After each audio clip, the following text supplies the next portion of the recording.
Hi, I'm Jamie Anderson. Welcome to Get Your Sax Together. This video is part 2 of my series on transcription. In part 1, we learned the process to get the best out of transcribing a solo. In this part, we're going to run it through in practical terms. I've got a really simple solo lined up. I'm going to show you all the steps in practice. Let's do it.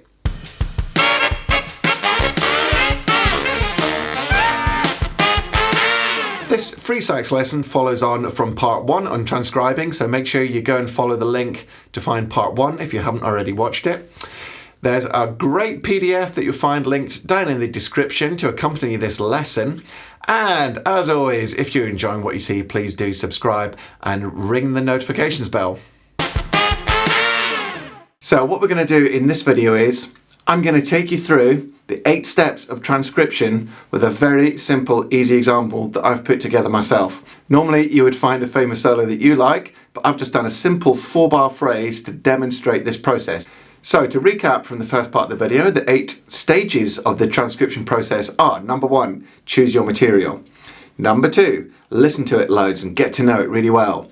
Number 3, sing along until you can sing it perfectly. Number 4, learn the notes. Number 5, copy the sound and phrasing exactly. Number 6, write it down. I say pen, it might be on the computer. Number 7, analyze what you've done. And number 8, practice to incorporate what you've learned. Let's start with part 1, choose your material. Well, normally I would choose something which is really going to help me grow as a musician and something that I absolutely love. In this case, I've chosen a little 4-bar phrase with a short jazz chord sequence just to demonstrate this process. So that's number 1 done. Number 2, listen to the material. So let's have a listen.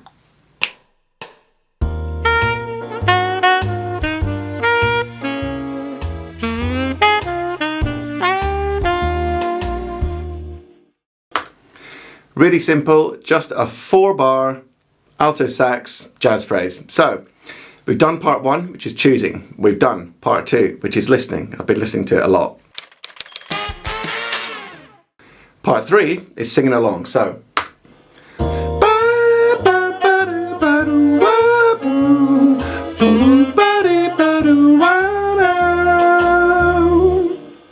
one more time.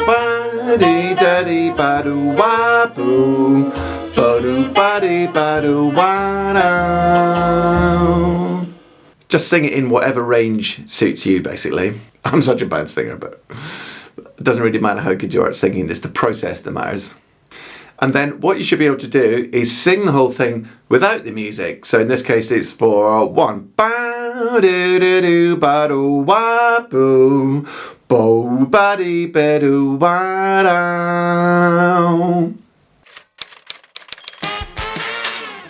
Okay, stage 4 of the process, which is learning the notes.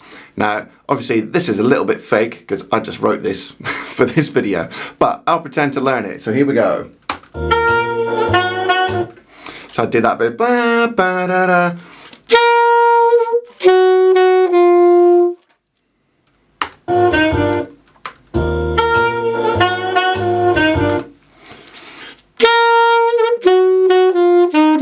No. That's right. That's right. No. No, too low. Too high. That's the one. Join it up.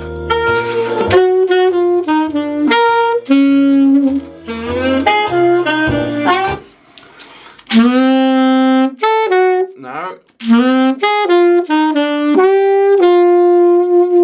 Yay!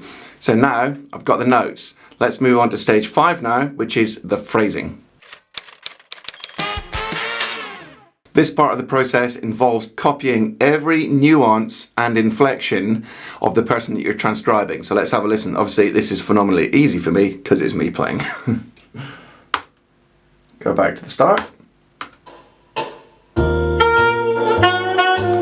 So, the little lean on that second, on that third note.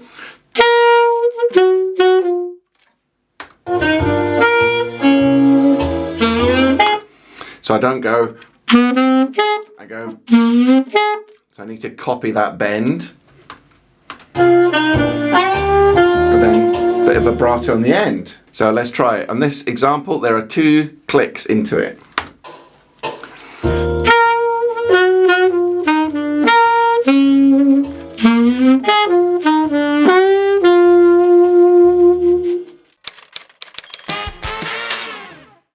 So part 6 is writing down what you've learned. Now you can either write it down by hand with a pen and paper, or you can use music notation software, which is what I now do, Sibelius or something else like that. Now I'm not going to do that now, it's that here. So if you go down to the description, find the link and get the free PDF, you'll find the music for this example written out, which I've already done.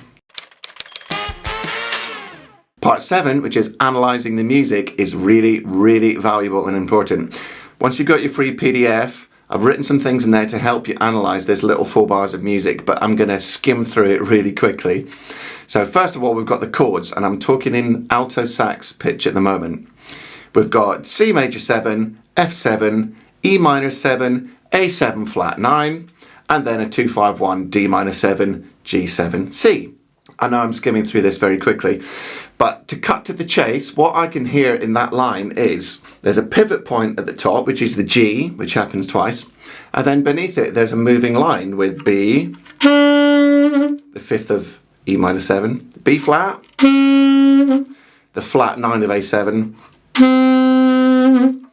the A, which is the D minor 7. So having analysed it, now I can see how the line moves through that chord sequence. And finally, part 8 is to practice what you've learned from analysing it and incorporate it into your own playing. So, very quickly then, what have we learned from this solo? Well, one thing I could practice based on this is to learn how guide tones move through chord sequences. In this case, you got that B, B flat, A line, and I can practice 3, 6, 2, 5s in every key with the moving guide tones going from 5 to 9 to 5 to 9 to 5 to 9. Might be a flat 9 in the dominant chord. So that's one way of practicing. Another way is to look at the structure of the solo, and I've got a pivot note at the top, and in this case is a G, and then a moving guide tone beneath. So maybe I could play over this chord sequence again, except have B at the top as a pivot note, and then have another moving line beneath it. Let's have a go at improvising using the same theory as the original.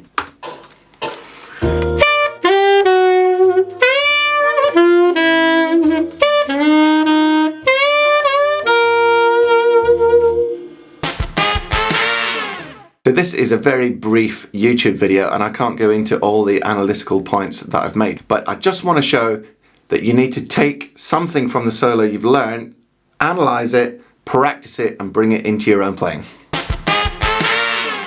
Alright, really hope you enjoyed the lesson today. There's a wonderful PDF down there linked in the description. If you haven't got it already, I would highly recommend doing that. That's really useful. And as always, please do ring the notifications bell and subscribe to the channel if you're enjoying what you're seeing. Make sure you check out the other parts of the transcription video, and I'll be back with part 3, which is a fiendish bit of Michael Brecker to really wrestle with. So I'll see you then.